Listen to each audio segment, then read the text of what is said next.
ngasi Bharat ki Republic Day numit asida leibak asigi Manipur praja miyam punamak amasung party gi leaders sing workers sing amasung party gi sales department miyam punamak ta Bharat ki Republic Day 76 suba humdraga taruk suba Republic Day asida ahakna Manipur Pradesh Congress Committee gi mahut sinjaraga yaifa faujel pijari amasung ngasigi asigumba Republic Day celebration Manipur Pradesh Congress Committee na pangthok jaribasi Bharat ki democracy mapangan kankhalhanna bagidamak amasung aikhoigi amata oibagi mapangal kankhalhanna bagidamak maruoiba aikhoi ningsingba amasung aikhoi punamakna Bharat ki amata ngairaba Samvidhan asi aikhoi ikai khumna bagidamak arigumba 76 suba Republic Day asida nanghauna na ningsingduna aikhoi gi amata oibagi ganatantra mapangan kankhalan bahibasi mipum khutimaki thamoida lainanaba amasung aikhoi punomak in bahibasi tangai fadabani loinana Manipur gi praja miyam khudimak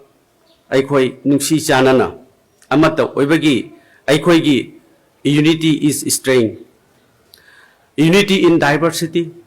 aikhoi amaga nungsinaduna aikhoi gi chatharakliba convention tradition mayam singasi aikhoi ngakna chatuna Manipur da shanti leinana bohona bahaibasi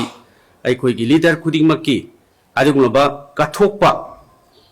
amasung shakti mayam sing sinaduna Manipur da ngasi nongma kangdana awa ana thoiba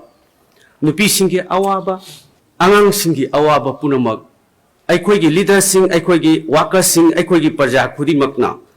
understanding poraktuna aikhoi nuksi chanana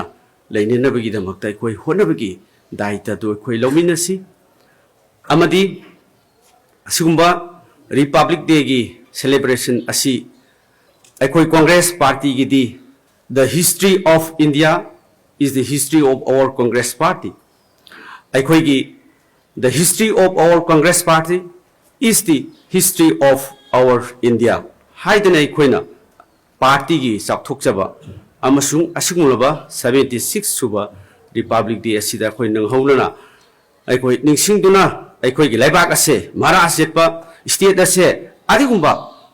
mating leiba state amasung chakhutpa state ama oina honabada leadership gi thaudang to ningsingsi amasung ngasigi Republic Day celebration asida mayam punamakta shanti amasung chakhutpagi damakta yaipa paujel aroibada pijari Jai Hind Jai Manipur Jai Congress Party